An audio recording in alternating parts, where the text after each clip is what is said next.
So Manchester United won Aston Villa 2. It was a really wonderful game for Manchester United yesterday, and I think I have nothing but compliments for the Manchester United players because going into that game with the injuries Manchester United had with some players even for AFCON, I feel that Manchester United even overperformed what I think fans and generally everybody felt about the team because Aston Villa and they are in a very good run. They have won series of game more than 5 games, going the Premier League, and they are really playing well, especially at Villa Park. And going at Villa Park, having the fight, having a pop, and try to create something and try to have a really good fight. I think it's very wonderful from the Manchester United team. I know that of course we need to get all the points that we need to get as much as possible, and this was the reason why Manchester United losing our last 3 games in the Premier League at home was very detrimental, because I think these are the points where we actually expected to lose or drop points in the Premier League, and we failed to capitalize in our last few home Premier League games, which has actually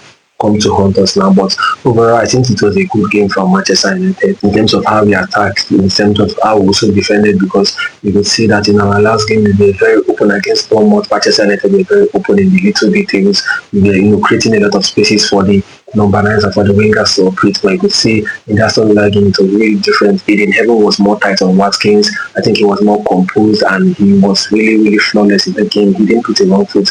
Eden Heaven was really, really good in the game. Look short. I think Lewis just only the player that had an off day at the back, but he's somebody that is definitely going to come around because he's a great talent, he's a top player, and I feel that he's going to regain his form. But I just feel that Manchester United are also going to be going through a lot in the coming days with Cominino out and Bruno out for maybe 1 month, as reported by the Telegraph. Bruno Fernandes might be out for the next 1 month, and it is really going to be hard for Manchester United to cope, especially when we don't have enough depth, we don't have enough of players in the midfield position. So I'm trying to understand what Manchester United might be looking to use against Newcastle on Friday, which is on Boxing Day. But I think overall, I think in terms of how Manchester United were looking to do so, definitely that Manchester United was looking to play in a very aggressive way, because of course Aston Villa are building up with 2 men at the back, so Manchester United were looking to press, to force turnovers and try to force mistakes, and we were able to do that in the first 30 minutes of the game because Martinez was pressing so well. Benjamin Šeško and also Mason Mount, I think their pressing was so nice. Manchester United won a lot of turnovers. We were able to press Aston Villa and win a lot of ball, and you could see that's how the Martinez goal came. Aston Villa wanted to beat from the back, and of course Dogo was there to press and front the turnover. Manchester United scores. So overall it was a good game, but I feel that what always kills Manchester United is our inability to maximize chances. I feel that our pressing ability and our aggressiveness in game has sort of given us a lot of chances in the last few games. Manchester United has been prone to having a lot of chances, creating a lot of chances, but I feel that the situations that Manchester United keep facing is the inability to score this goal, because you can see Benjamin Šeško also had like 2 chances to score, but he couldn't. So Manchester United, of course, recently we are fond of creating chances. Manchester United are continuously creating chances. You could see last season, the whole of last season, Manchester United was able to score just 44 goals. But so far this season, we have been able to score 31 goals in the Premier League, and I think Man City is the only team that has scored more goals in the Premier League than Manchester United. So far, in terms of how we play game, in terms of having a system, in terms of having a strategy to affect every team, I think Manchester United are doing pretty well. But I feel that that you can't win Premier League games effectively now, especially when you lack a lot of quality in the team. And Lisandro Martínez being the player playing the midfield for Manchester United at the end stages of the game, that tells you that Manchester United are far in terms of individual qualities. And I feel that for you to win any Premier League game currently, you need a lot of individual players. In as much as the formation, the tactics, and the style of play of the manager plays a lot of role, but I feel that you also need a lot of quality players to properly execute this system. But I feel in this video we are not really going to talk much about the Manchester United game, because of course Manchester United were able to try to do well even though we lost the game, but I feel that it was a very good fight for Manchester United. The reason for this video is definitely Lisandro Martínez, because for a player that has been out for almost a year, coming back and then playing the way he played in the midfield is absolutely wonderful. Lisandro Martínez played in the midfield position when Bruno Fernandes got a job for Manchester United against Aston Villa yesterday, and it was such a very wonderful match for him. Lisandro Martínez won 100% of his views. He gave 38 total passes. He completed 29 of the passes. He also had like a shot on goal, and he played 5 passes into the final goal. But these are not really the sequence that I'm going to be showing you in this video, because I think Lisandro Martinez actually played the way a Ruben Amorim midfielder would like to play, because of course Ruben Amorim likes midfielder that are press resistant, that can drop into the center of the pitch, that can play a low for, that can be able to drop into the pitch and detect the play, take the ball without pressures and try to play. And this was exactly what Lisandro Martinez did yesterday. Like a Ruben Amorim-like kind of midfielder. And you could see in the first sequence, Lisandro Martinez dropped into the midfield to take the ball, and then when he takes the ball, of course, you could see that there's a lot of pressing triggers around him, and then there's this little pocket space to pass to Mason Mount, and then of course he plays to Mason Mount. And then in another situation, you're going to find out that Lisandro Martinez drops into the middle. He wants to receive the ball from Luke Shaw. You could see that a lot of players, like 4 players, are anticipating the pass from Luke Shaw, and they are ready to press Lisandro Martinez. And then when Luke Shaw releases the ball to Lisandro Martinez, Oli Watkins presses, but Lisandro Martinez was able to shrug off Oli Watkins, and then he passes to Mendy. In another situation, you could see that Lisandro Martinez with the ball, he drops into the middle, he receives the ball, and then Patrick Dogo is making that runs in the end, and then he plays the ball to Patrick Dogo.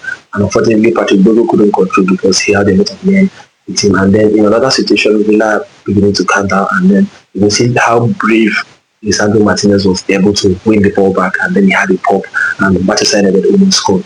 And I feel in that situation, if it was Bruno Fernandes or Casemiro, I feel they would have anticipated the way the Aston Villa player wanted to play.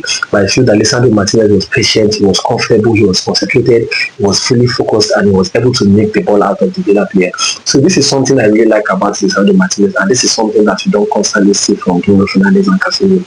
I feel that he constantly makes himself available to receive the ball. He constantly likes to receive the ball with his back to goal, because of course he's press resistant. So I feel that he constantly wants to receive this ball. He constantly wants to play. He constantly wants to give Manchester United an option in the middle, because the reason Ruben Amorim switched to a direct style was because of Casemiro and Bruno Fernandes are not that comfortable from playing from the back. I know that when eventually Ruben Amorim decides to play from the back, I think there's always a space in the middle left by Bruno Fernandes and Casemiro. They fail to always make themselves available to receive the ball, and this is something that Lisandro Martinez has been able to solve. And definitely in the Newcastle game, I'm expecting Lisandro Martinez to be paired with Casemiro in the middle of the park, because what he displayed against Aston Villa is definitely what is a real midfielder performance, and I feel that it is something that we want to see for longer periods in Manchester United.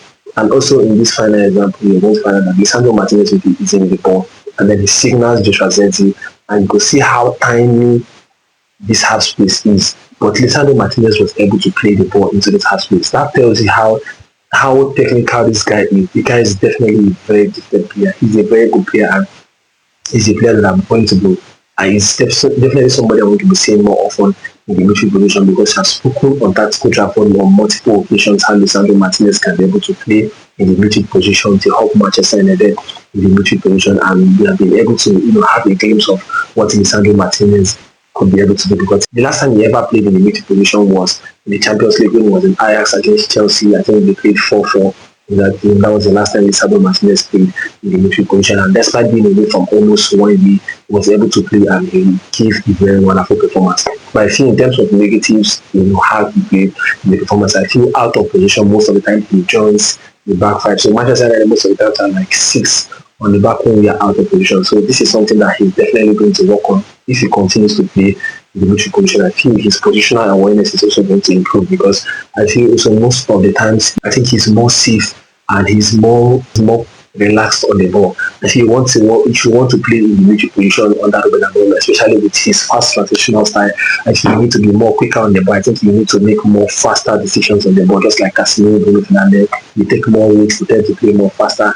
And I feel this is something that, of course, Lisandro Martinez can be able to work on. I feel he should not be really more relaxed and more, when it comes to the ball, I feel he needs to be more faster, he needs to be more quicker in terms of decision making, and I'm sure it's something I'm going to be seeing in the coming games for Manchester United. So guys, if you're enjoying this video, I want you guys to like, to share, to subscribe to Back to Trafford, as we'll be talking more about Manchester United. We are going to be talking about the predicted lineup for Manchester United against Newcastle on Boxing Day. So I want you guys to stay tuned to Back to Trafford, like, share, and subscribe. See you guys in the next video.